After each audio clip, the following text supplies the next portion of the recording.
Bonjour à tous et ravi de vous retrouver pour un nouveau rendez-vous d'Alternative, votre rendez-vous hebdomadaire pour décrypter les grands enjeux internationaux en partenariat, vous le savez maintenant, avec l'Université internationale de Rabat. Chaque semaine, nous vous offrons une analyse approfondie sur des sujets pluridisciplinaires avec des chercheurs spécialisés. Bref, un décryptage alternatif de l'actualité internationale vue de l'Afrique, vue du Maroc. Et c'est un décryptage socio-linguistique auquel je vous invite aujourd'hui, celui du Maroc, à travers un livre, Les Marocains et leur langue. Dans l'un de ses derniers essais, l'historien Farid Bahri analyse à la loupe la réalité socio-linguistique du royaume qui porte, selon lui, dans ses germes, une inclinaison naturelle à la diversité. Alors il y a l'arabe, il y a la langue amazigh et ses affluents également français et espagnol, sans oublier la langue anglaise. Bref, un plurilinguisme qui est le fruit de plus de 2000 ans d'histoire. Farid Bahri, essayiste historique donc, est avec nous pour en parler. Bonjour et bienvenue dans l'Alternative. Bonjour, merci de m'avoir invité. Vous êtes le bienvenu. Alors, ce que parler 4 ou 5 langues veut dire, c'est le sous-titre de votre ouvrage aux éditions Biblio Monde. Et j'ai envie de vous demander comment tout a commencé. Est-ce que ça a commencé avec Tanger, votre ville natale, et berceau justement d'un foisonnement linguistique ancestral? Oui, tout à fait. L'aventure commence à partir de ce premier essai qui a créé à ma ville natale, Tanger, et qui s'intitule Une histoire monde du Maroc. Et à travers justement cette appellation d'histoire monde, je voulais voir comment Tanger a été connecté aux diverses cultures à travers l'histoire, et que vous le dites très bien, depuis 2000 ans d'histoire. Et que donc, toutes les grandes civilisations de la Méditerranée sont passées par Tanger. On pense aux Phéniciens, on pense aux Carthaginois, on pense aux Romains, etc. Et donc, qui dit apport civilisationnel, dit forcément un apport linguistique. Dans leur bagage, toutes ces civilisations ont apporté des mots, des expressions, et qui ont trouvé un réceptacle dans cette ville du Détroit.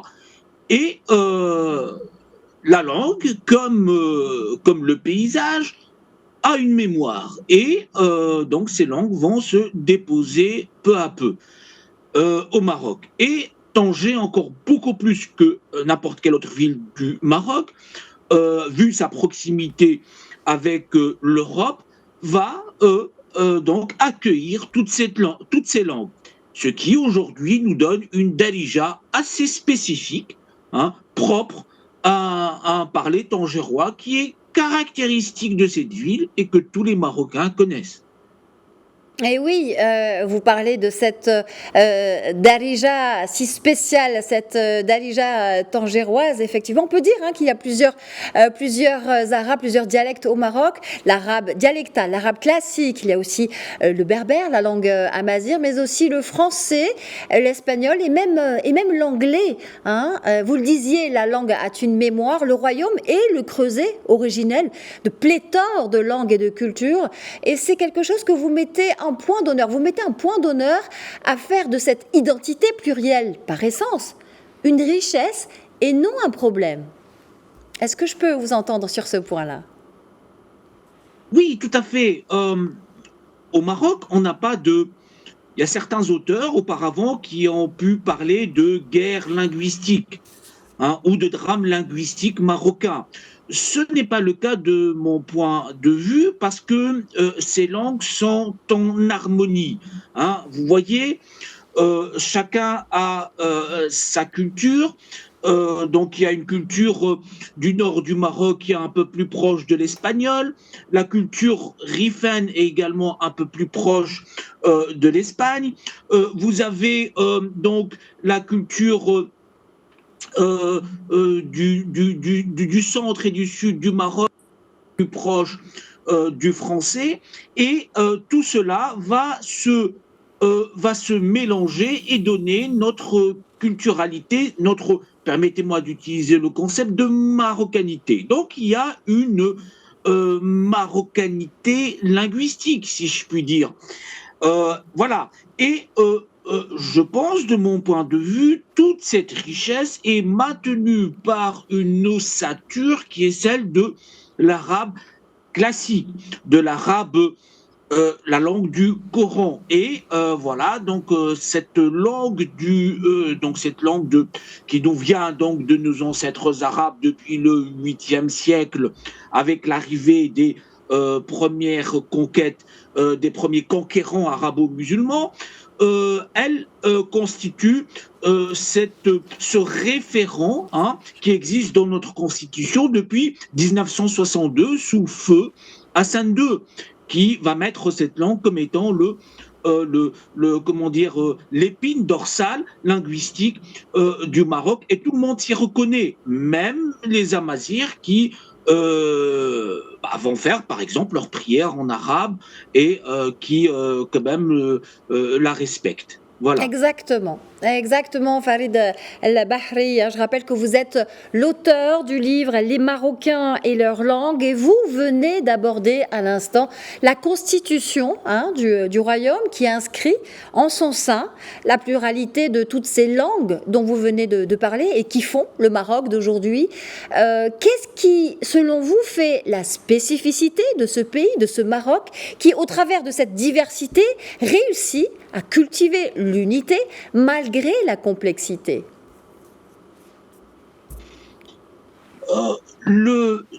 Effectivement, je dirais que c'est une complexité quelque part qui est simplifiée.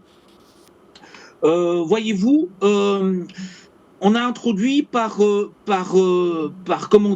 degrés les différentes langues. Vous voyez, lorsque le Maroc a été indépendant, déjà en 1957, on va commencer l'arabisation de l'éducation, ce qui est quelque chose de parfaitement normal, puisque nous sommes une nation arabo-musulmane. Ce n'est pas pour autant que le français va disparaître des écoles. On va continuer à enseigner le français. À partir des années 80, on va remarquer qu'il faut, si je puis me permettre, augmenter cette dose de français. Cela va être fait, et puis le français qui était enseigné en 3e primaire le sera en 2e primaire, et puis depuis une décennie en première année primaire. Aujourd'hui, face aux enjeux mondiaux, on est en train de mettre l'anglais à jour, si je puis me permettre, puisque vous voyez, le ministre de la Culture récemment a annoncé que l'année prochaine, en 2024, il sera enseigné dans le secondaire, dans les collèges.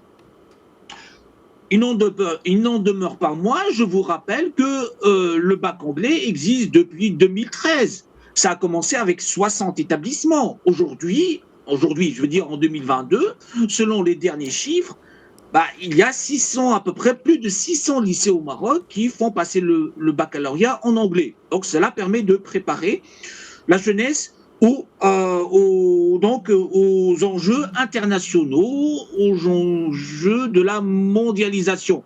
Vous savez que l'anglais est une langue véhiculaire.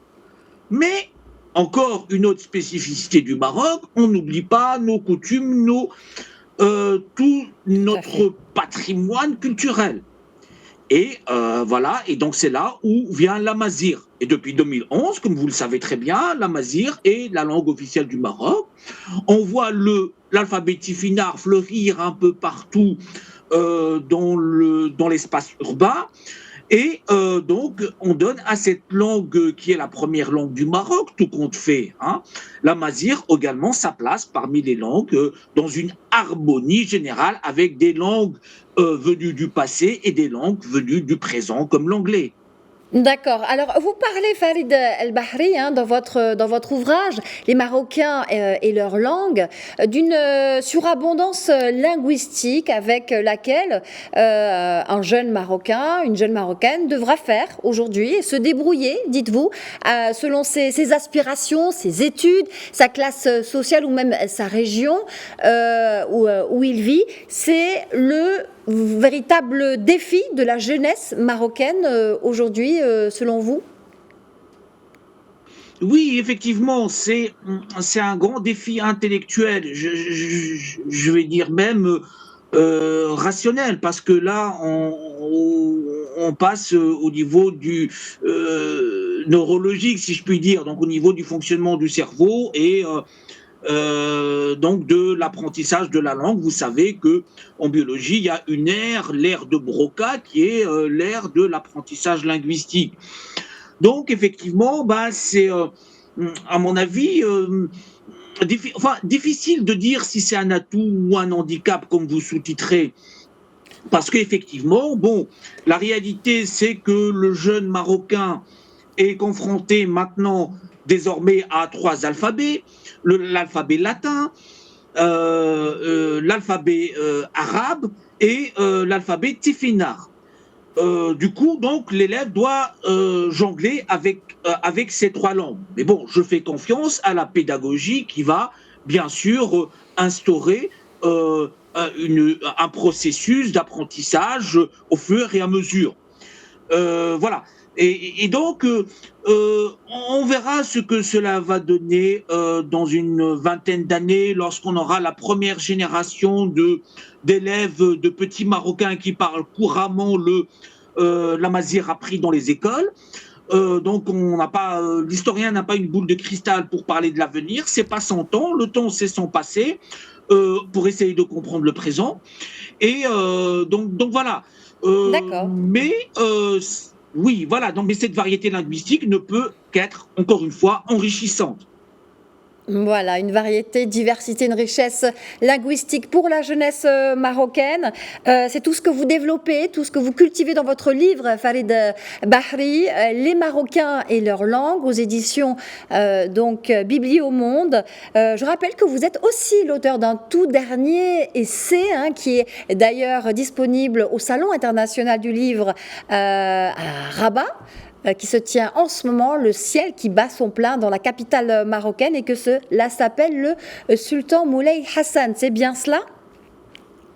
Oui, tout à fait. Le sultan Voilà, Moulay c'est aux Hassan est comme... éditions Afrique-Orient. Tout à fait. Merci infiniment d'avoir été avec nous dans cette alternative spéciale, Farid Bahri.